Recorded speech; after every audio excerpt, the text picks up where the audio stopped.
Will we kick off now? Yeah, that sounds good. Okay. Okay, so firstly, thank you so much everyone for dialing in and joining us today for what promises to be a really interesting content masterclass. Before we start, just to flag, so at the bottom of the screen, there is a Q&A button. So if you want to input any questions that you might have throughout the presentation there, we will try and answer as many as we possibly can. Also, before we start, I just want to quickly introduce ourselves. So we might just go next slide there, Jordan. Sorry, one sec. Oh, yeah. Yep. So my name is Susan Buckley. I am a senior digital marketing specialist here at Net Affinity. And today I'm joined by my very talented colleague, Jordan Lillis, who is our content marketing manager. Hey guys, great to be with you today to chat about all things content. So we've a fair bit to get through, so I'll just kick off with the agenda here. So what we're going to be doing today is we're going to have a look at content across your website, your blog, and your social media. So I suppose the first thing that we want to do is we want to establish how important your tone and your messaging is when it comes to content, and the consistency with your brand messaging and your tone across your website, your blog, and your socials. Then we're going to touch on who you're speaking to. So we'll look at some guest personas. And then we're just going to look at the types of content that you should be posting across your comms. So across your blog, your socials, and then as well, within that, looking at seasonal content, focusing on summer 2021. So just a quick note that this presentation will be recorded and it's going to be circulated as well following. And then everyone will receive a certificate as well upon completion. Okay, so what is content marketing? So obviously content marketing comes in many forms. It is cat gifts and it's also other things too. So I suppose the definition of content marketing, it's a strategic marketing approach focused on creating and distributing valuable, relevant and consistent content to attract and retain a clearly defined audience and ultimately to drive profitable customer action. So specifically, there are three key reasons for you guys to use content marketing. So really, it should help increase your sales, it should help with cost savings, and it should also help to build customer loyalty as well. So the first thing we kind of want to look at is your tone and how your tone reflects your brand. So your tone of voice describes how your brand communicates with your audience, and thus it does influence how people perceive your messaging. So your company's tone of voice, it really does represent your brand personality and the values as well that your brand stands for. So how do you find your brand's tone of voice? There's a few things that you can do. The first thing you can do is you can gather a representative sample of your content. So you can have a look across the board at your website, your socials, pick a few pieces of content and, I suppose with the team virtually, obviously, because we can't be all together, unfortunately, at the moment, cast a critical eye over the examples and try and determine, which one of these examples could have come from a competitor, let's say, and then identify maybe 3 or 4 examples that you're happy with in terms of representing your brand and yourselves. The next thing you can do then is you can describe your brand voice in 3 words. So this is kind of a fun exercise, really. And again, it's something that everyone can do together. What you want to do is you want to figure out if your hotel brand was a person, how would you describe its personality to someone? So you can also, it is helpful to look at competitors in this sense as well, and sort of differentiate between, okay, what are our 3 sort of characteristics? What are 3 sort of ways that I would like to, words like that I would like to use to describe our brand versus, try it with 1 or 2 competitors as well. And like, it's just a good exercise to do, I think, even together as a team, because it just sort of gives like a nice, it gives everyone sort of a good view in terms of, okay, like this is how we want to sound. And it's sort of a soundboard as well for, for like everything from your website content down to a social post.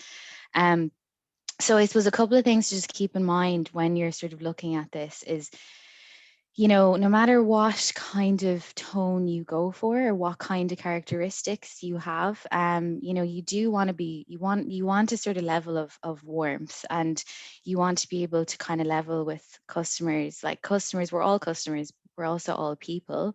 It's really easy, I think, sometimes when for all of us, like anyone who is selling anything, Hmm. to sort of like forget that it's a human on the other end. It's not a robot, and it's not just a credit card. So, there is an importance that we need to place on sort of trying to level with people, as people. So just keep that in mind, I suppose, when you're kind of writing your content. um, and also, that just falls into this point, being mindful of people's thoughts, values, and beliefs when you're crafting your tone. That's really important. And again, it's something that's important for all of us, but for yourselves as hoteliers, you just need to be, we need to be inclusive, we need to be accepting of everyone, we need to be open. So just keep that in mind when you're kind of having a look at your tone, or if you're revising your tone. Absolutely. Yeah. So just then, in terms of some descriptors, so this is just a starting point. Like, I think probably, like, again, your brand better than anyone does.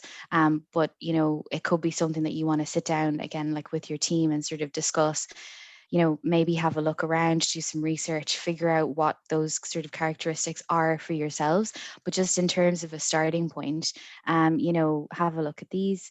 So, like, even, you might want to be humorous, you might want to be conversational, you might want to come across as trustworthy, enthusiastic, informative. So they're just a kind of a nice starting point, I suppose, for the traits that you can sort of start to build around your brand personality. Okay, so why does your brand messaging and tone need to be consistent? So consistency is super important when it comes to your brand messaging and your tone. And the reason for this, so consistent presentation of a brand has been seen to increase their revenue by 33%. And why is this? Like, it all comes back to trust, Yeah. and instilling trust in your customers. And trust is so important, it really is. And if we look at some stats around it, so 53% of consumer buying decisions are actually influenced by trust, which is huge. And then 81% of consumers say that they need to trust a brand in order to buy from them. So it's really not to be underrated. And the starting point is your consistency around your brand messaging and tone. Like, that's how you establish that trust, and that sort of, I suppose, loyalty with customers. So, in order for people to trust you, they have to feel like they know you. And then, in order for them to feel like they know you, how do you do this? Well, they have to be aware of you, and they have to recognize and remember you. So that's where that sort of consistent presence and messaging and tone and look and feel all come in.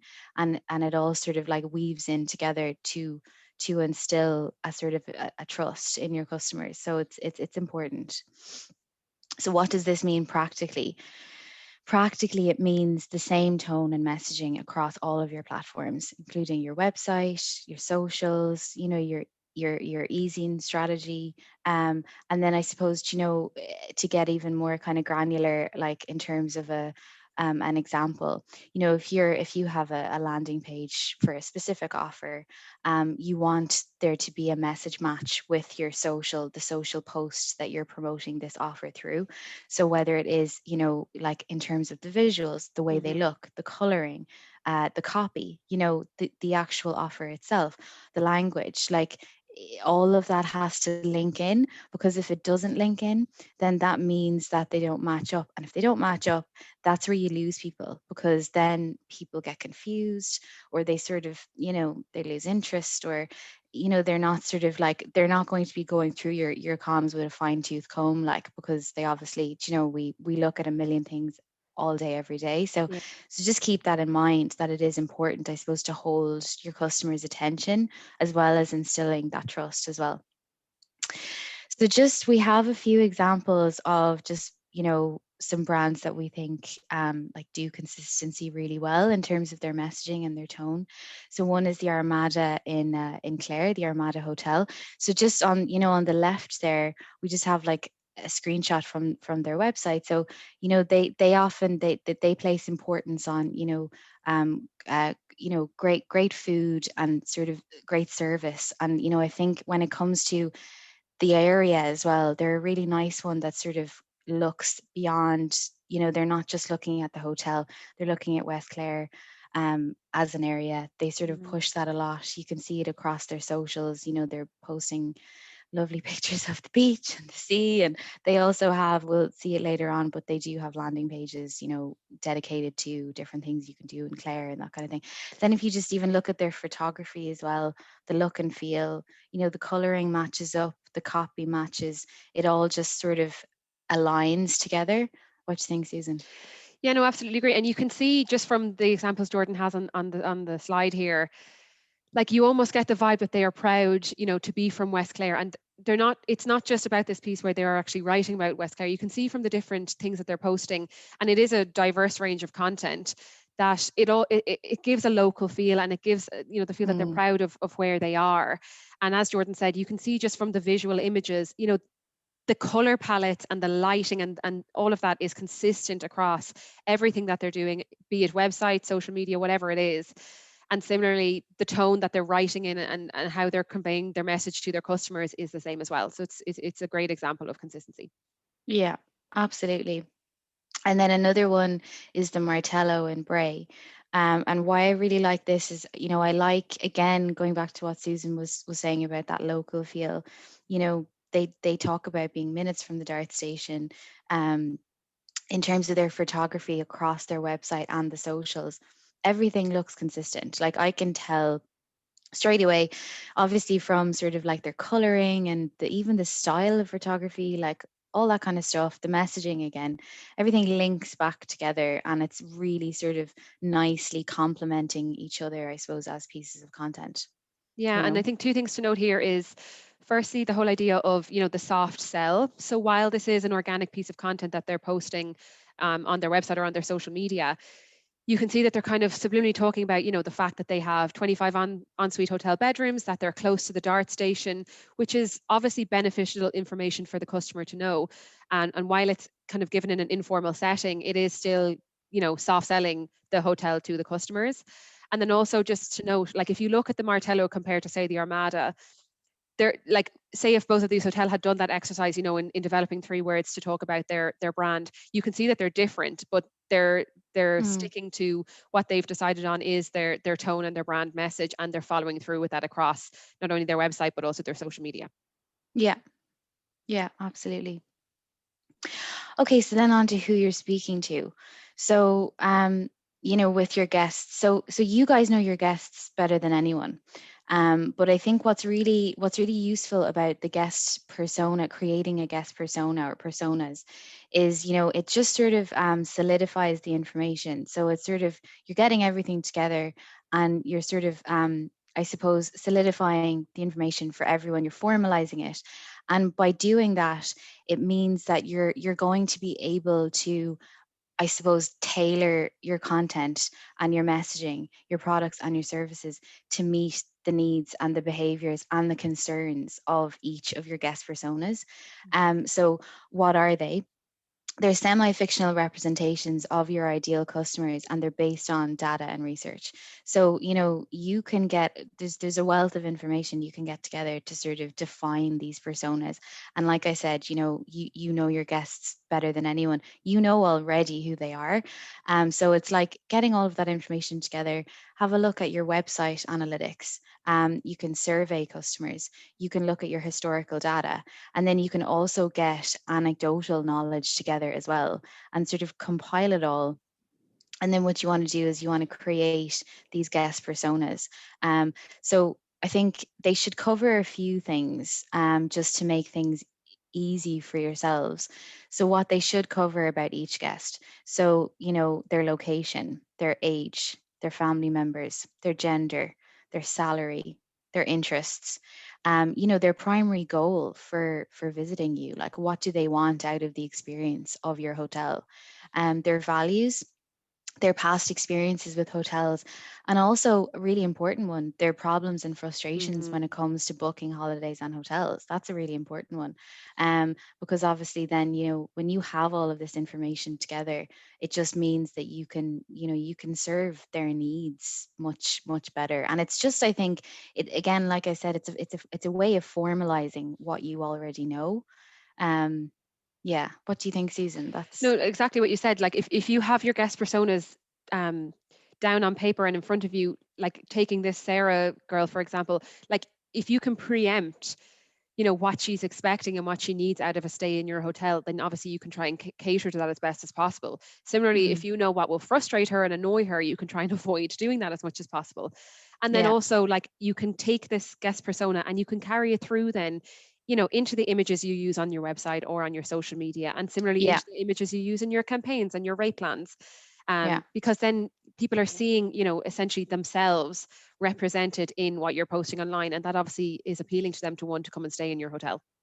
Yeah, absolutely. And we touch on them at every point in terms of the content, as we go on now, and Hmm. we look at, so the first thing we're going to look at once you have these guest personas, what do you want to do? You want to create content for them. So some tips for content to focus on leading up to summer 2021. So one thing that we obviously all need, I think, in terms of your content across the board, I think what we want to do as, as yourselves, as people who work in the hospitality industry, you have the power to help, reassure and rejuvenate people and provide experiences for them. And, we are all tired and we're all in need of those experiences, and people are ready. They're ready for staycations. They're, 100%. you know what I mean? They're ready to start planning. Like I they're think we can looking all into it. say we've had a tough year and we're We've very had a much tough looking year. forward to life Yeah. resuming, shall we Yeah. say. So I suppose across, across everything you do, just keep in mind that if you're reassuring and you're rejuvenating, that's, I suppose, like one of the sort of overarching goals. It's something that we want to do for people. So what kind of content should you focus on? There are a few sort of trends globally, that we have noticed, and we did notice sort of like pre-coronavirus. But I think the coronavirus, I think, the last year we've all had, it's really accentuated certain things that people are looking for. So like, one thing is the importance of local. So like, we, again, it's something that sort of, I think was in people's mindsets before all of this as well, but it really has brought it down to the granular. Like, people are eager to support. First of all, people aren't going anywhere, like the Nope. majority of people going on a holiday this year it will be staycations. But I think there's sort of this, I think there's been a realization. I think there was a realization last year that staycations, like, people who might not have explored the country before started exploring the country. And, they started realizing that, like, that a local has a lot to offer. Ireland has a lot to offer. So I think, you know, it's important for a few reasons. It's obviously, I suppose, with the focus on local, if you can partner up with businesses around your area, if you can, whether it's restaurants, whether it's looking at doing a food and wine trail, like whatever it is that's sort of unique to your area, that's something that's, it's not only supporting your community, which is also really important to people, Hmm. but it's creating experiences as well. And like, Paul O'Connell has talked about it a lot in, the Independent this year so far, but we all know it. People are craving experiences, so like, it's sort of, I suppose, about how can we do that for them, and like what can we use at what's at our disposal to do that. So And I think to that sorry. point as well, just on the local point, people now more than ever with coronavirus and everything going on are so much more aware of how and where they're spending their money. So they Mm, want to be supporting, their local, where they live or where they've always gone on summer holidays in Ireland or whatever it is. They want to be spending, on Irish businesses and Irish hotels. So yeah. if you can create that experience for them to stay in your hotel and visit all of these local places and contribute that way, like that's really appealing to people now more than ever. It is, yeah, and that's not going anywhere. Like, Mm. that's going to be for the foreseeable. Um, then another area that, has sort of accelerated, and it's no wonder, because again, the kind of year that people have had, people are craving experiences in wellness. So, it's looking at what kind of experiences can you create for guests that they can enjoy, whether it is sort of like, outdoor in nature stuff. So open air exercise classes, yoga on the beach, outdoor seaweed baths, like, that kind of thing. It's just, I think it's another opportunity to sort of look around your community, figure out who can you partner up with. Yeah. It doesn't to create memorable experiences. And again, it really depends on, a lot of it does depend on where you are, what you have at your disposal. But there is something there in every corner of the country. There Hmm. really is. And it doesn't have to be huge, you know it doesn't have to be huge, sort of like monumental things. Like it is the smaller things. It's just about creating the experience. And then I think, as well as that, then it's just about, throughout all of this, with the local stuff, the wellness stuff, a few things that we'll look at in a minute. It's about, you can tell a story around all that. Like there's a story around all of that you can tell, and people are interested in it. And it also just, it helps with that, with that sort of personality build, I think. Absolutely. um yeah. So then a couple of practical things. So, like if you are doing this, you are creating these experiences outside of just the four walls of your property. Include the practical information too. So whether it's creating itineraries for your guests, like maybe there's a walking trail you're encouraging them to explore. How do they get there? How long does it take? That kind of thing. Just, I mean, it keeps, like, practically, it keeps your guests on your website for longer. And Hmm. also, it's actually, going back to those guest personas and what we're trying to sort of, like, people's sort of pain points and what we want to solve for them. Like it's solving a problem for them. It's giving them everything you can give them. They don't need to go elsewhere to get it. And then obviously make the content easy to find from your homepage. That's key as well. And then, these are just a couple more examples. So, another one, just, I had mentioned it earlier on, but just from the Armada here, we just have a landing page, and it's just about exploring West Clare. So it's just an example of, again, going outside the box, outside the four walls of your property. Hmm. What's in the surrounding area? What information can you give people? How can you enhance their experience in your area as a destination, not just as a property?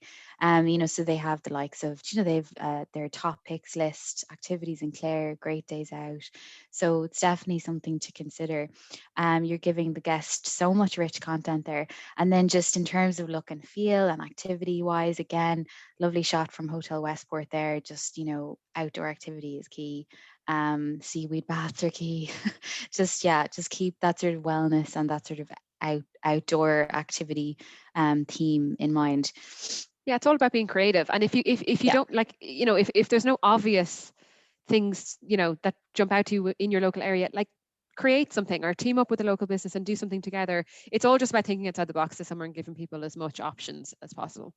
Yeah, and I think that's it. I think once you look around, there's a lot to be done. Like there is opportunity there. Like, but like Susan said, it is about creativity.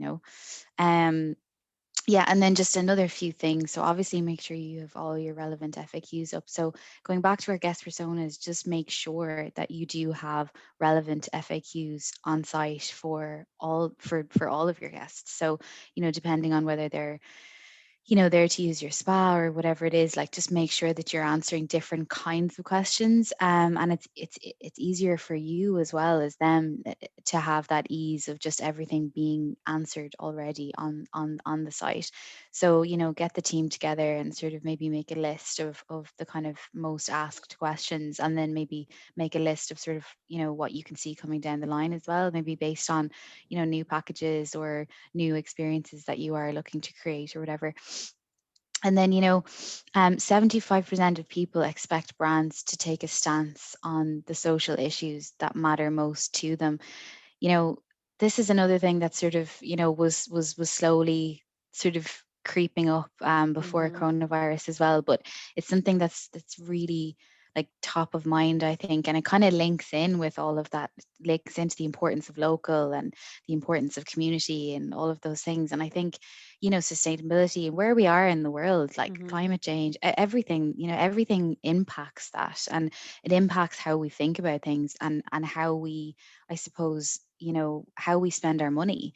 And I think, that 75% of people, like, that's only going to grow. So I think it's sort of important to, if there are things that you stand for, or there are things that you're doing already. So whether it is, whatever it is, being environmentally friendly in a way, being sustainable in a way, whatever it is, just I think it's important to communicate this and just let people know that like this is part of us. It's something that we care about, and it really will stand to you. And also on that point, like taking a stand on, local community things that are going on, be it, getting involved in a local charity that's, you know, organizing a fundraiser at that time, or whatever it is, like promoting local businesses and charities that people can resonate with in your local area, it goes a long way as well. Absolutely. Yeah. And all of these things link back to, you know, they link back to their ways of telling your story, their ways of, Hmm. of telling your brand story, and sort of, you know, explaining who you are, giving people more of an idea of who you are, your personality, and all of that is really important. Hmm. Um, and then, another a practical thing, obviously continue reassuring people of your cleanliness and your sanitization policies. This is like literally has been in like trends pieces in for 2021. Like again, Yeah. this is going nowhere, no shock, but like it's definitely something that people are, I suppose, hyper aware of. No, no, even as we continue to get vaccinated and all the rest of it, it's going to be something that people are really going to be paying attention to. And then when it comes to other types of content, so, you know, remote working, that's a huge area, and it's also an area that it should be something that potentially you go back to your guest personas, and you potentially sort of refresh them and relook at them based on this too, because the remote working area has accelerated, and that will only continue Hmm. to accelerate. So whether it is looking at packages that you can sort of create around it, how you market these packages. So, I suppose like we just have a nice example from Seafield here. They had done a competition around Christmas time just after I think that they launched a remote access package.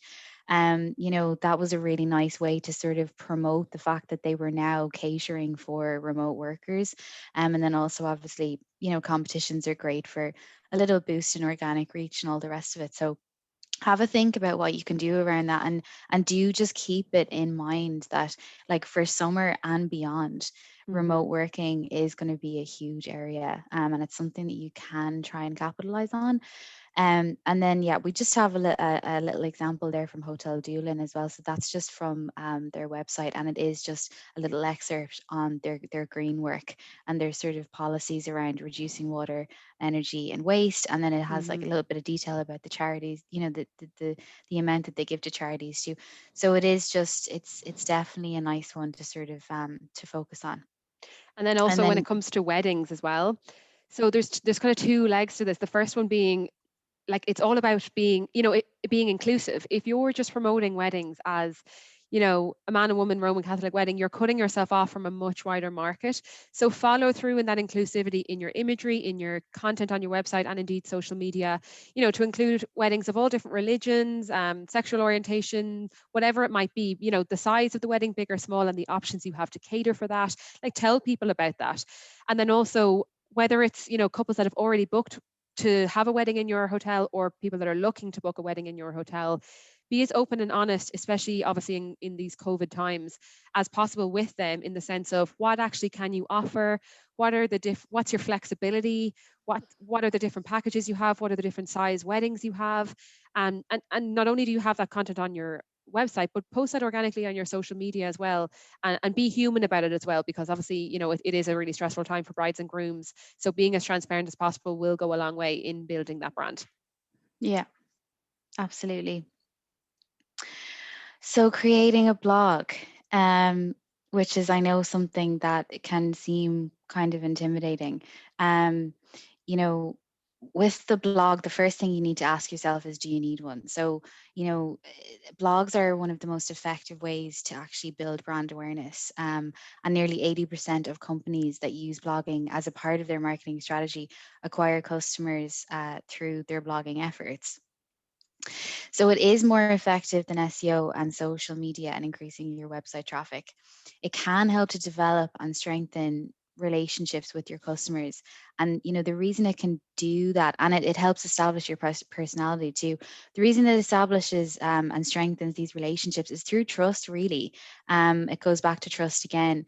And also, I think what you're doing with your blog is you're providing a source of education, utility, entertainment. um, you're answering sort of queries, you're answering questions, you're trying to solve, potentially solve issues.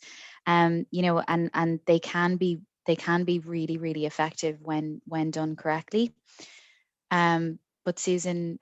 Yeah, so just from my side, obviously the marketing side of things, it is really important to caveat here, while blogs can be incredibly beneficial and effective in obviously strengthening relationship with customers, I do have to say, unless you have, the manpower and time in your hotel, like someone dedicated to writing the blog content and relevant and useful blog content, week in, week out, it can almost have more of a negative effect than positive. So blogs are great, but only if you have, the means and the manpower to invest properly in it. It needs to be done right, or it shouldn't be done at all, just to flag that. Yeah. So I think, so if you do decide that it's something you want to go for, and you do have the time to put into it, the first thing you just need to do is you have to kind of think, okay, who am I speaking to here? Mhm. So again, we're going back to our personas, our guest personas. Take a look back over them, refresh your memory of who you're speaking to. Look at each piece, that you're planning on posting, and figure out, you have to be able to identify, within each of those pieces, okay, this is who I'm targeting with this kind of piece, and then this is what this piece is fulfilling. So whether it is something that you want to be educational, or you want it to be useful, entertaining, is it answering a question, resolving a challenge, quenching an interest? um, you just want to make sure, I think, before you kind of set that post live, that you know who it's going to, and that it fulfills its purpose as a piece.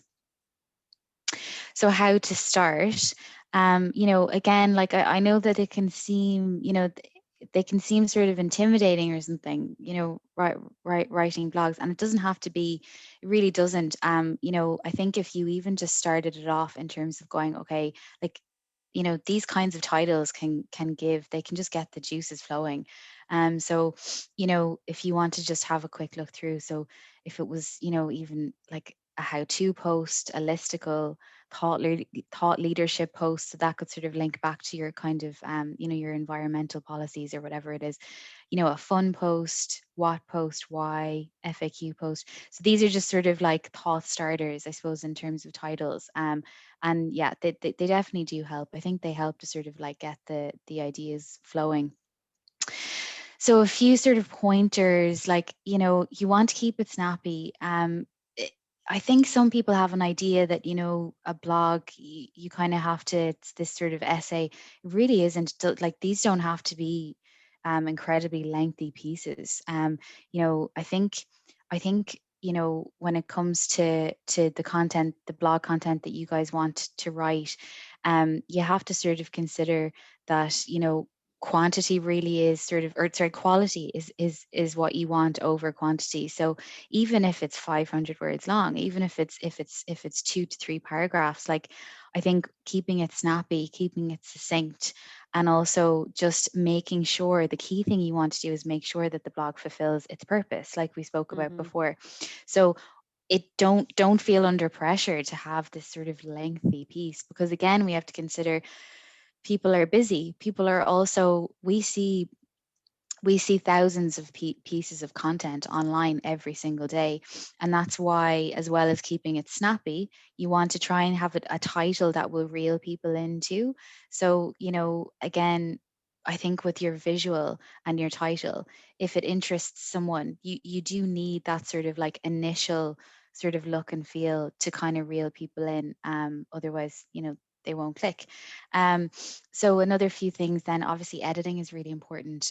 Just make sure that you're sort of like going over it with a fine tooth comb, even if you need to get it fresh eyed, which is something that is really important.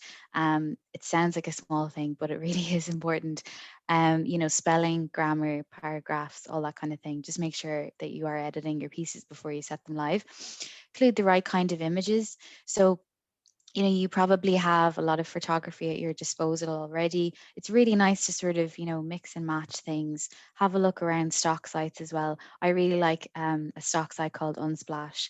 It's Mhm. all there. It's all free photography, and yeah, it's just really sort of beautiful, simple visuals for sort of every occasion, every sort of type of topic you could think of. Always include a CTAs. There's no harm in doing this. This is a really sort of important one, because if you can keep someone on site for longer, if you want to direct them to a different page, if you need to direct them to maybe your spa page or an offer, whatever it is, consider that at the end of your post. And And then just for anyone obviously, that doesn't know, CTA is call to action. yeah, Just to sorry. flag. Yeah. And then optimize for SEO as well. Yeah. It's another key point. So they just really, really quickly, a couple of examples that I think are really nice when it comes to a blog. So there's a couple of screenshots here from a UK property called the Artist's Residence, and they have a few properties around the UK, and then there's another UK property called the Kip. But they have, when it comes to the Artist's Residence, that's just the first kind of three screenshots there. And what I really like about them, and the reason I included them, was because I like, for example, if you look at the first one, so you see that visual, even the coloring and everything, and then the title, five of the best Mhm. dog friendly beaches in Cornwall. They're doing a few things there. So straight away, I can tell what kind of personality that property has. I can tell what kind of style they have. They're not just focusing on the four walls of the property. They're going elsewhere. They're looking at the surrounding area. They're telling you that, they're speaking about like dog friendly beaches. Like, they're really giving you quite a lot of who they are in, I mean, what, 8 words? One, two, three, Mhm. four. Yeah, 8 words. Something and like and a that. visual. So that was quick thinking. Okay. um quick counting. And then, yeah, then Lucy's Guide to Brighton, that's another one I really like. So it's just, again, they're just sort of, they're nice ideas to, like, just to show you how you can branch outside of this kind of looking within the hotel Mhm. and the property. There's a lot more to kind of talk about. And you can see as well, as we said before, but the font, the color palette, the type of Yeah. imagery, it's all consistent across all of the different blog posts that they have, and that's recognizable to people then when they go, and they that will resonate in people's head. Oh, that's that blog from for the Cape Hotel or whatever it is. Yeah. So that's important. Yeah, and then with the Kip Hotel, which, it's really nice, the minimalist design inspiration behind Kip Hotel. So again, they're just examples, like, it's just to show really that there's a lot more you can talk about, in relation to your brand and who you are, other than, the kind of the first couple of things that would sort of come to mind, like initially. So it's just kind of having a think, having a little brainstorm, and getting together as a team, I think is really important to sort of help with content generation, content topic generation. But yeah, just some kind of a little bit of inspiration there. So then when it comes to your social media, so with social, your organic content is really important. So, organic reach is going down. It continues to go down. But I think that's why what's really important with your organic content is getting the right balance. So you want to get the right balance between how much you're posting and what you're posting. So, we would advise that, like, you wouldn't sort of, it's sort of recommended that a brand would post, not more than maybe 5 times a week organically across your platforms. So just, keep that in mind, I suppose, in terms of the reach factor. Then Hmm. with your organic content, the other thing to consider is, you know, it's a way, it is a, it's probably the key way that you're sort of connecting online with that you're sort of generating engagement with people, with guests and potential guests, because this is the stuff that they're seeing on their feed every day. So it's little things like, we have a few examples of what you can do. So, looking at the day to day, for example, like, it could be a staff member's birthday, it could be World Kindness Day. Hmm. Earlier this week was International Women's Day. Maybe you guys are, selling coffee and pastries at the moment. Maybe you want to brighten up the day with, a discount on coffee, like on a grey Monday, like whatever it is. That kind of day-to-day content is really effective, and it might not seem like it is initially. It is, that's what's going to, again, comes back to like Hmm. instill a sort of a trust, and then I think instill loyalty, and sort of generate a little bit of engagement as well. Yeah, absolutely. And also here, be sure to bring it back to your buyer personas as well. Like for example, if you want to target the family market, include images that target the family market, and not just the, mum, dad, two children, but a larger family, a smaller family, a single parent family, families of different ethnicities. So bring it back to your buyer personas, but be as inclusive as you can. Yeah, yeah, absolutely. And then another just few sort of ideas. Your staff, like Yeah. what's really nice about posting about staff members is that, you know, I think it really helps people connect with a brand when they kind of see like a face. When you get a face or faces to the brand, it really does sort of like break down these kind of like, you know brand barriers, Mhm. like, because you're sort of seeing the person, you're kind of helping attach a sort of personality to this brand and who they are. It also shows, like, it shows that you care about your staff. It shows that your staff are happy working for you. Like, it shows that sort of, it shows, I think, a few different kind of like, you can sort of explore different avenues within the hotel as well by looking at different kinds of employees. And Yeah. it's really effective.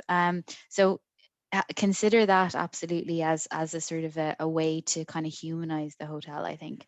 Yeah, like I saw um across a few of my clients, obviously yesterday was International Women's Day, so a lot of my clients would have posted calling, calling out female members of their staff, which is lovely, but it doesn't even have to be something like as big as that. It could be just something small and what seems like kind of irrelevant. Like even ourselves here at Net Affinity, I know Jordan did a piece maybe a week or two ago on my dog for our Net Affinity Instagram. And while that might seem a bit bizarre, it resonates, us as Net Affinity and who we are as a company with the people that follow us on Instagram, and just makes it that bit more human. So yeah, no matter how big or small it is, it's a nice thing to do, and it will mean a lot to the people that follow you. yeah, absolutely. And I think they can come into it in different ways too. Like, we Hmm. have a few examples in a few minutes that we can show you, that ways of sort of like weaving it in, I suppose, that will feel a bit more natural. um And then another thing then to obviously think about is your surroundings, your location, your history. So again, this just comes back to the inspiration factor on the lead up to summer staycations. Summer 2021, we're all in need of the inspiration. Give it to us. So it's definitely something. Have a look at your surroundings, whether you're beside a beach, you're in a beautiful village, you're in the city center, whatever it is. There's always something that you can sort of, you can show, you can attract people with. Hmm. So just consider it. And yeah, um, I think there's just a few more things then as well, so like your offers, obviously you want to be shouting about your offers, your summer packages. You can use social to obviously highlight these, using, short snappy copy that fits in with your personality, again using like the photography, the right visuals that fit in with your brand personality. But like, if we can make them fun, if we can make them bright, if we can make them eye-catching, it's really important. User generated content is another one. So 79% of people say that user generated content highly impacts their purchasing decisions. So I think, the way that you can do that is you can encourage user generated content through competitions. Hmm. You can also encourage it through, like, when people start staying in your property again, you can use a certain hashtag. You can encourage, I mean, like, we're all amateur bloggers at this stage, like, and we're all sort of stuck to our phones. So like, it's pretty common for people to be posting stories, Instagram posts, Snapchats, whatever it is, when they're on, especially when they're on holiday. So, Hmm. if you can also, if you're able to sort of encourage them to use a hashtag, you can use that content. That's a really nice way to kind of build it up. Um, And then I think, with business partners and that local content again, it's just again, like, we are really accentuating this because it is a huge thing, and it's something Mm-hmm. that you want to communicate. You can use all your platforms to showcase this kind of partnership that you have, this sort of importance of local, that you are sort of like, it's important to your hotel, because I think, it links back in with that trust element. So just be conscious of this, and tag the partners as well. So when you're sort of posting about partnerships or whatever on social, make sure you're tagging the right parties and that kind of thing. Using micro influencers. So micro influencers are identified as influencers with 10,000 followers or less. So they tend to actually get a higher engagement rate than the sort of the bigger influencers, because they actually tend to have a more dedicated fan base, and their fan base are more loyal. They really listen to, like, they listen to recommendations from these people. And the chances are you definitely have micro influencers within Mm-hmm. your area. So do a bit of research, see who's around, see what could work. Again, keeping in mind your brand personality and your tone, because that is important. And just see, reach out, like, see if they're interested in a little partnership. It's definitely something. I think what's really nice about the, using influencers, kind of helps widen your reach in a way that feels natural, and it kind of feels authentic, especially when you're on, especially with social, because we're kind of surrounded by them on social. Mm-hmm. We all follow them, so it feels quite natural, maybe more natural than, let's say, a paid Facebook campaign. Again, the paid side of things absolutely has its place, but it's just when we're looking at what we can do organically, micro influencers definitely come into that. um, then just utilizing what your platform has to offer. Use everything at your disposal. So, when you're looking at, for example, Instagram, are you tagging all of the partners that you're sort of partnering up with on the content? You tagging everyone? Are you using the right hashtags? Are you utilizing the saved stories feature?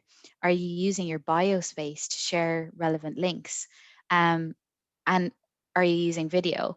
So we couldn't have this presentation without talking about video. Video is the best performing content type on social media. I'm not gonna go through, I'm not gonna sort of play anything because we don't have time, but I These suppose the will be reason I wanted circulated to, yeah, we'll once you refer circulate back. all of this. The reason I just wanted to kind of include screenshots, though, just to sort of show a sort of, a variety of different kinds of video. Um, this video on the left, is, I think it's from the Armada, and it's Yeah. it's a it's a gin. Yeah, it's a gin product that they've come out with, and they actually created this beautiful video, that was, look, it really, the lovely production and everything, and they sort of circulated that on Instagram. Then on the right, there is just an example of a really sort of casual video where, there's a staff member doing a quick coffee demo. You can do, the thing with video on social is, there's no issue with it. Actually feels really authentic to have something that isn't produced. Mm-hmm. Obviously, if you have budget and you want to produce something amazing, that's great, but you don't need to. That's the Yeah. thing with it, is social is actually, it's the perfect place for you, and it actually, it's engaging, because you're kind of, it's another way to sort of level with your customers, to just use video in an authentic way.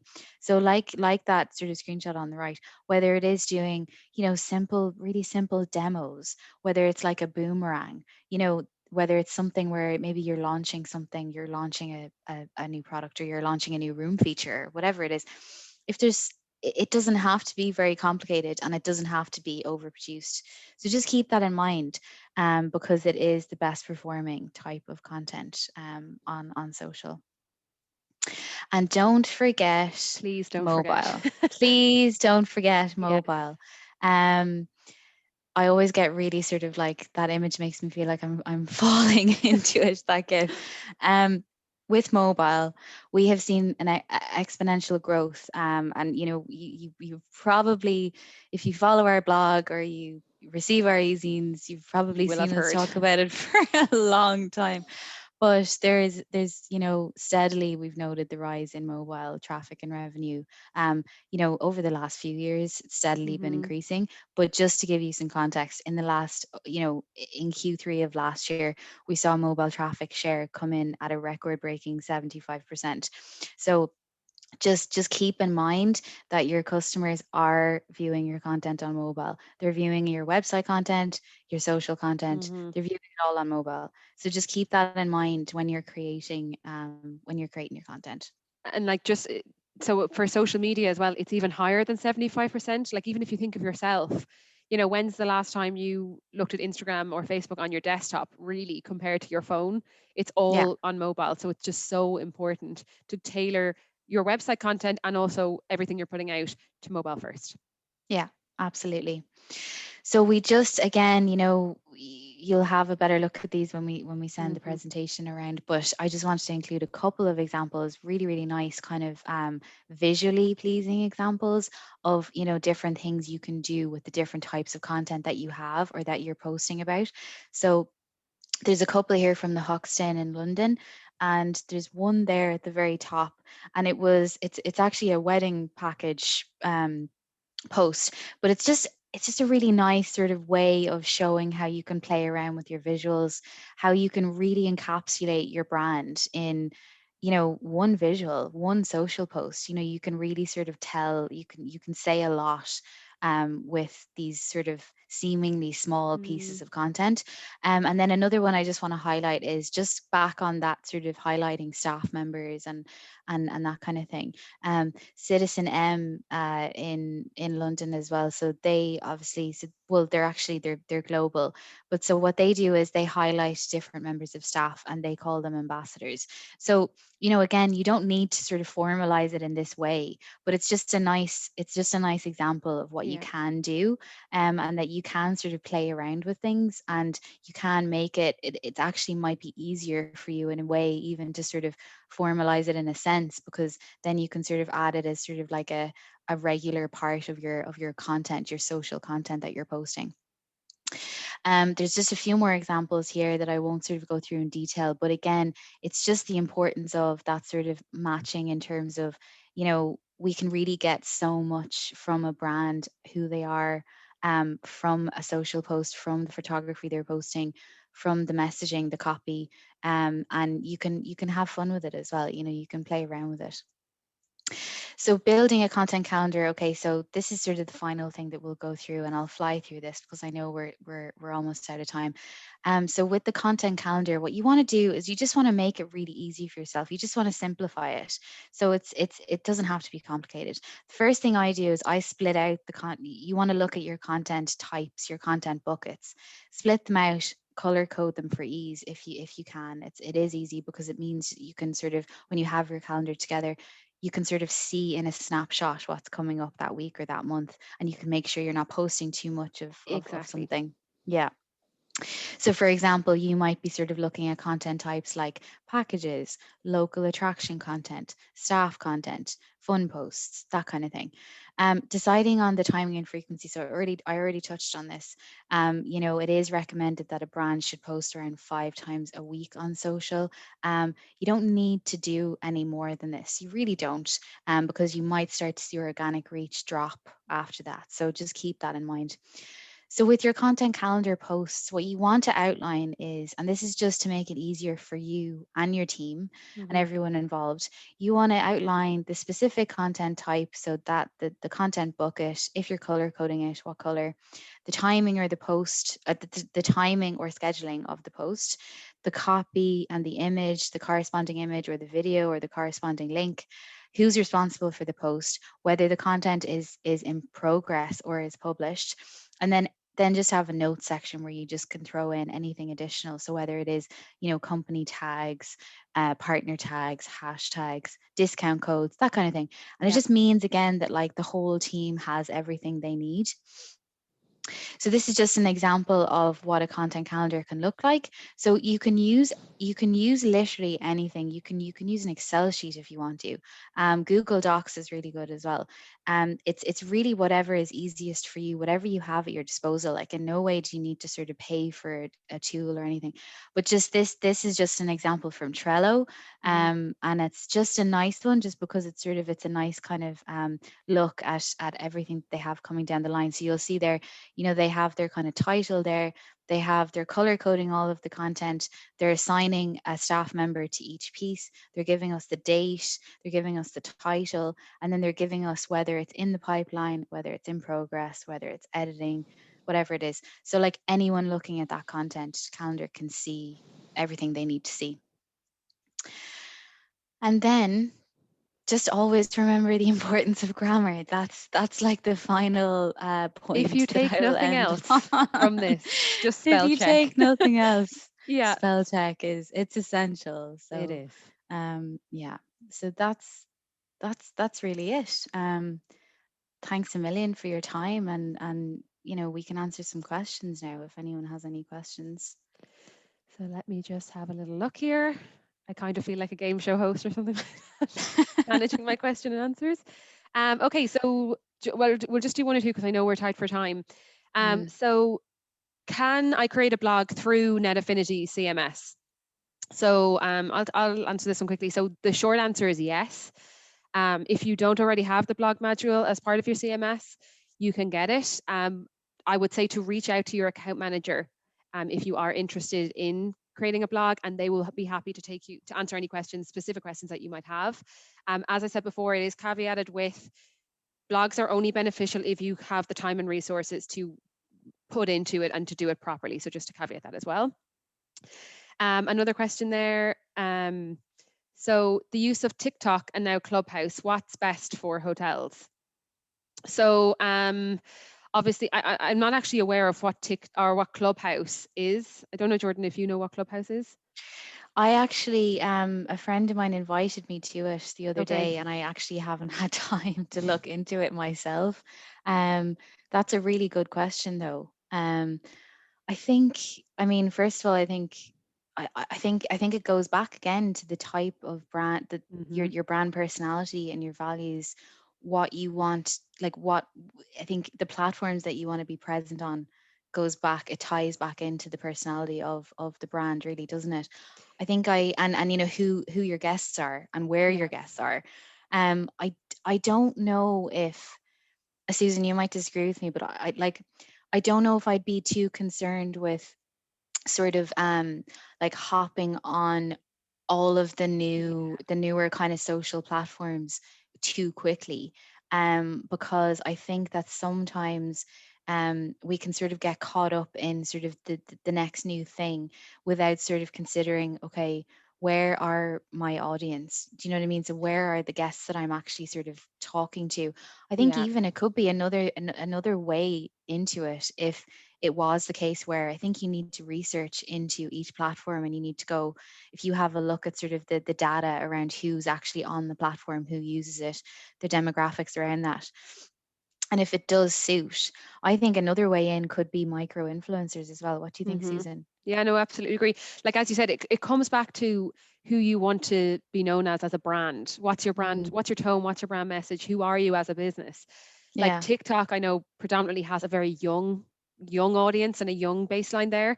So Mm, depending on who you want to resonate with, like that's a decision to be made. And also, like as Jordan alluded to, unless you have unlimited manpower and time and resources, like you can't yeah. be everywhere.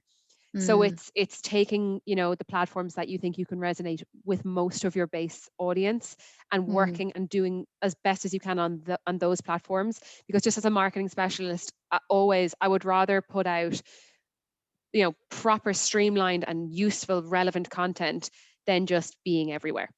mm. So I hope that Yeah. somewhat answers that question. Absolutely. I think there's no harm in researching it as well, but I think that's true. I think that it really does come back to the brand personality Hmm. mixed in with, yeah, the kind of that manpower that you have, like where is it best placed in the Yeah. social landscape, and like at the moment, I think it's probably better to just stick with where you know your guests are, you know what I Mhm. mean? So yeah. Okay, we might do one or two more. So, how do I optimize my blog for SEO? So again, I'll probably take this one. So it's much like your website in the sense, putting alt tags on images, having a relevant meta title and description, and then, just the page itself, using your common sense, having a relevant image, having a good headline or title that is relevant to the post itself, not having too much white space, not having too much or too little white space.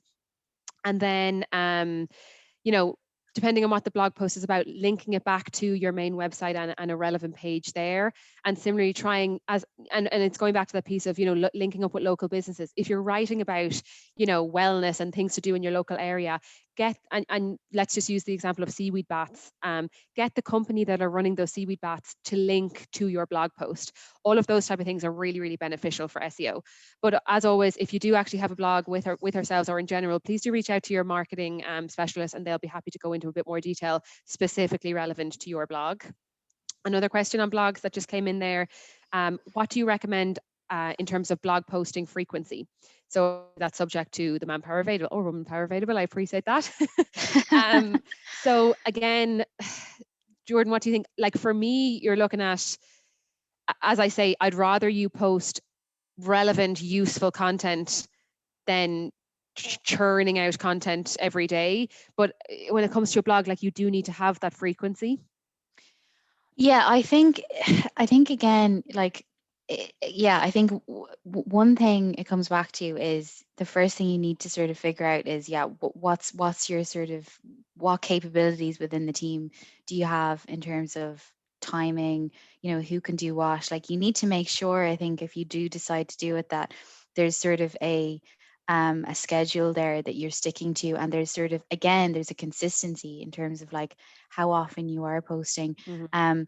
I think, once, twice a week, even, I think I think is fine. I think Yeah. if you're, what you're doing is you're thinking about the content, you're not sort of churning, yeah, you're not churning something out for the sake of it, because that goes against the point of even setting one up. What you Mhm. want to do with it is, you do want to kind of, even if, like, we look back at those sort of examples that I showed earlier, like, and even thinking about summer, thinking about, the what we want to be sort of talking about on the lead up to summer, like, you want to be sort of hitting the right notes. There might be something that you can write that isn't going to, it's not going to go off, and it's Mhm. not going to be unrelevant in, a week's time. It could be something that you write that could be relevant to even push on your social for the next couple of months, because I think a lot of the stuff that we were sort of talking about that you can write about, there are going to be timely things too, but there are going to be pieces that you will write that will last for you. Mhm. And so I think I'd place an importance on that as well. And, more so than panicking, going, oh, Yeah. I have to get sort of 2-3 pieces out a week. Absolutely not. Mhm. I would be looking and going, look, if you have the time to write a quality piece of blog content once a week, twice a week, and it's something that, if you can try and strike that balance between something that's going to last a little bit longer for you versus, the pieces that might be more timely to now. I think that's probably what to focus on. What do you think, Susan? Yeah, because when you think about it, if you're aiming to do just one blog post a week, like that entails, doing your research on that particular topic, Yeah. rounds of editing, finding either an image or video to go with it, deciding on, social media posts that will be posted in tandem to promote this new blog post, Yeah, which is your important, website actually. content. Yeah. So it's Yeah. not just simple as just, I'm going to write a paragraph and post this once a week. And that's my point in the sense, to get the most out of your blog and for your blog to work and be effective, it needs to be done properly. So it's all about, like, if I was starting a blog now, I would almost have a few pieces of content built up so that I'm not just panic posting every week. And obviously that's with the caveat of course, you need to be posting timely and relevant content, but it takes time and it takes research and it takes rounds of editing and iteration. So it, once or twice a week, depending on if you can even commit to that, is what we would probably recommend. So I hope that answers your I, question. I, I think that's more than enough. I Yeah, do. agreed. There's Yeah. just one more question there. So this is from Anonymous. So how do I actually optimize the post? How do I do meta tags, etc.? Or do Net Affinity look after that? How do I do it for myself? So it is available to be done in our Net Affinity CMS, but it's easier to just reach out to your marketing specialist who will actually take you through that and show you how to do it so that you actually understand why it's important and obviously physically how to do it as well. So yeah, yes is the answer. It's available to do in the Net Affinity CMS, but for a detailed answer, it's easier to just reach out to your marketing specialist. Okay, so I think we are out of time, but thank you so much for joining us today. We really hope that you found it useful. Any feedback would be much appreciated. And as I said before, if you do have any further questions, please do reach out to your account manager or your marketing specialist. And as always, we are really happy to help as much as we can. So have a great day Thank, and thank you so Thanks a much. million, guys. Thank you. Bye.